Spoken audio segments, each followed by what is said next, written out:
With Adventure Time fully cementing itself into pop culture, there are just some things that are just iconic, without a doubt. Obviously many of the main characters, specific episodes, songs, but one of the things that is by far the most iconic about Adventure Time is what many people would consider its main villain, the Lich. And for me, the Lich has now ascended. The Lich is not just a cool villain character anymore. The Lich is not just that epic character that we see and we know, oh, it's about to get real. The Lich is now a character in my mind. I feel as though many people like the Lich so much because he's meant to be this imposing, awe-inspiring figure, where whenever he's on screen, he's about to say some insanely deep stuff that's so dark for a kid's show.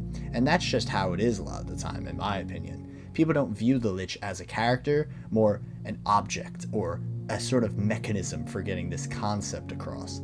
But now that we have the Lich at his lowest point, confirmed, he is depressed, there's so much more there, and I think he's infinitely more compelling than he's ever been before. So I wanted to talk about this, especially in relation to Simon and Betty's relationship, because there is a clear parallel that is pushed between the two relationships that I think is incredibly compelling. First and foremost, I just want to thank everyone who managed to watch the finale of Fionna and Cake with me and my guy Eden's on stream. Neither of us expected the stream to go as crazy as it did, so it really means a lot that you guys showed up and, were able to talk with us about the finale as we watched it. It was super, super cool. And I just want to say thank you. Another thank you. I just hit 4,000 subs. So now almost literally a quarter of the subs of this channel are Adventure Time brain rot enjoyers like myself. So that means a lot as well. And lastly, you guys have probably heard this all before, but I actually checked the analytics thing and it says 97% unsubbed. If you guys subbed, that would mean a lot. Hopefully you enjoy this video on the Lich and why I think he is infinitely better than he's ever been before. So as much as I say this fundamentally changes the Lich forever, which clearly it does, some people just hate this. They think that the Lich is sort of meant to be this impersonal being. The Lich is sort of meant to be something that is completely unattached from human emotions, only fixated on the destruction of all life, based on what the Lich is meant to represent. He's literally a comet sent from space, activated by a war that destroyed almost all life, and yet here he is, praying, hoping for some sense of validation over everything he's achieved. There's a lot here that I think is really, really compelling, that makes it seem as though all this stuff is more than just a sort of symbol of death, destruction, warfare. You guys have heard this all before. Because the Lich is a character that has been sort of interpreted in many different ways already, in my opinion. We've seen the Lich become completely different and be a source of good instead of a source of violence and death with the character of Sweet Pea, who I think is a very interesting idea of the redemption of a character by having evil be birthed to something good. And that's a theme Adventure Time, in my opinion, does absurdly well, constantly, all the time. The other thing that Adventure Time does very, very well is the idea of having good characters have very bad qualities and bad characters have very good qualities almost constantly. Adventure Time characters are almost nebulous in a way where there is no real villain in Adventure Time. I know there are countless people who will to this day absolutely slander the crap out of Princess Bubblegum. It doesn't matter that she is literally changed. It's because she was depicted as a good person from the start and then slowly depicted as a bad guy and a bad person, especially when it comes to Finn having a crush on her, that even though she has grown immensely, people will slander her without a doubt because of those preconceived notions really clouding our minds of her at the start. And now that we have a full picture of her, people are very conflicted on what to feel about her. Another great example is obviously Ice King, who has the exact reverse of that thing. Ice King sucked at the beginning of the show. He was a horrible, horrible person, but because of what we got as the show went on, he's incredibly likable and easily redeemable in basically everyone's mind because of how we had our expectations of these characters completely flipped.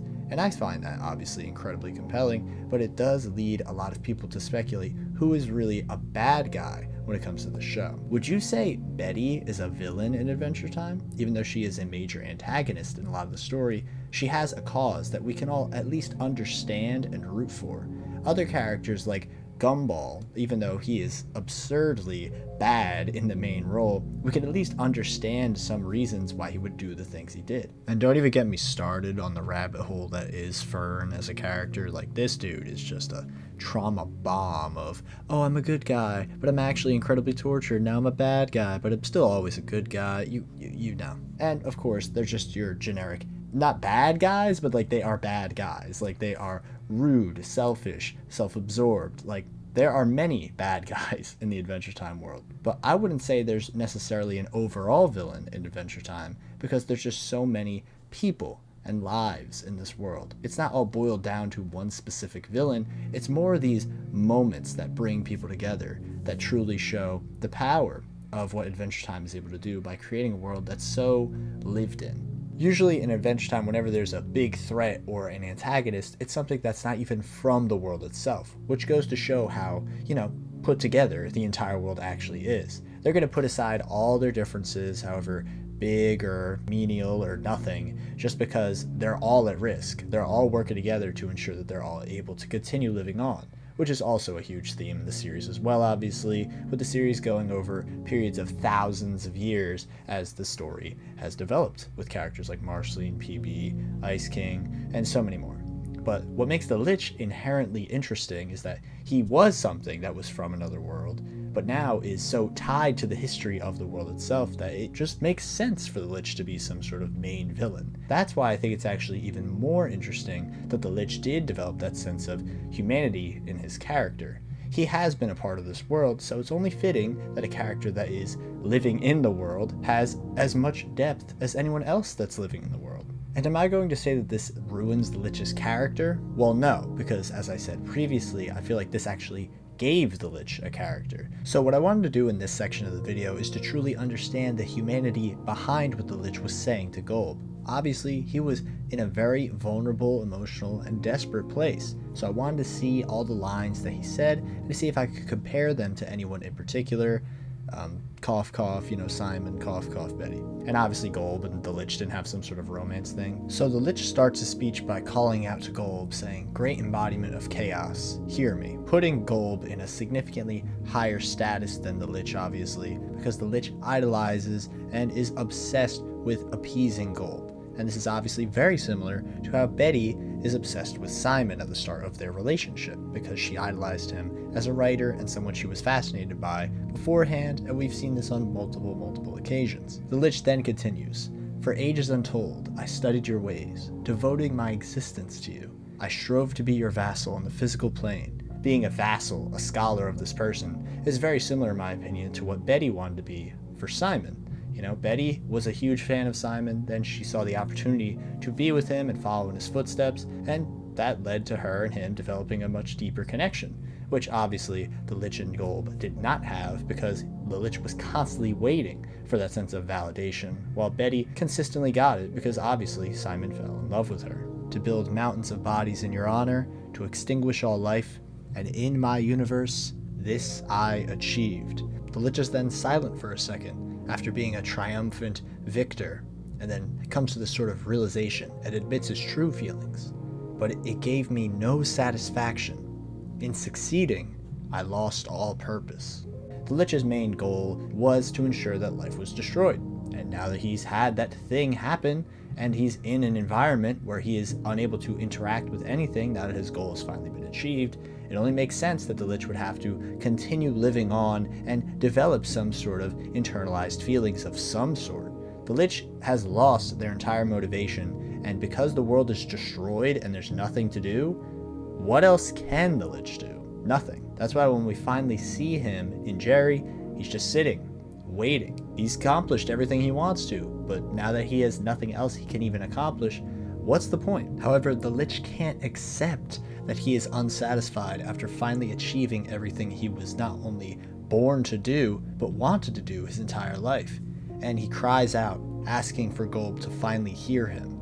And when Golb finally appears in front of them, as it turns out this big red thing under them was Golb, just it turned in another direction, the Lich gets no response because Golb has an inability to actually speak, only to telepathically communicate. This lack of response enrages the Lich so much that he decides to get rid of the one material possession he has left, the corpse of the man he took over, in order to achieve his victory. Answer me. What more could I have done? And what do you want from me now? In this moment, the Lich, in my opinion, is the true personification of complete desperation, fear, and loneliness. And it might sound crazy for a character that was meant to have no human characteristics whatsoever, to be the most inhuman, evil thing possible. The way he's able to parallel not only Simon's desperation to get Betty, but Betty's desperation to be a part of Simon's life, it's really impressive to me. And the horror of the situation, I think, adds so much to the desperation of the Lich in this moment. Because whether or not the Lich returns to his version of Ooh at this point is irrelevant. He's finally at the thing he's always wanted. He's going to get validation from Golb. That's all that's been on his mind for years and years and years, because he's had nothing else to think about. Just like Simon thinking about Betty. And now that he's finally here, what happens? He gets immense disappointment and is instantly disregarded, even though he sacrificed so much of himself to be a part of Golb's life. This isn't some sort of Simon scenario. The Lich's goal was to destroy everything, and when everything is gone, nothing is left. You can't move on. You can't do more things, and you can't develop yourself to be something different. With Simon's case, Simon can accept the past and move on. The Lich's goal inherently does not allow that, which is why I think it's personally amazing that the Lich pretty much immediately dies after finally achieving his goal. This is, in my opinion, the best direction this character has ever had, made me infinitely more invested in this character, and is constantly going to be something I think about whenever I rewatch the original series, because to me, this has made the Lich actually crazy compelling.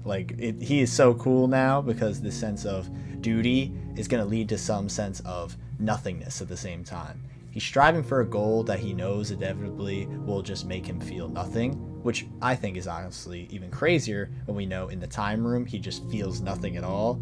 Is that better possibly than him just feeling something and then nothing? I don't know. I think there's a lot of interesting sort of ways you can think about this type of thing. I'm going to talk about the show for a long time, the original series as well. The brain rot's it's real right now. It's so real. And the fact we might even get a season 2 because of a lot of the stuff that's been, coming out about the show has me very excited. So thanks for watching to the end. Hopefully you enjoyed, and if you want to see some more, make sure to stick around because there's a lot more coming.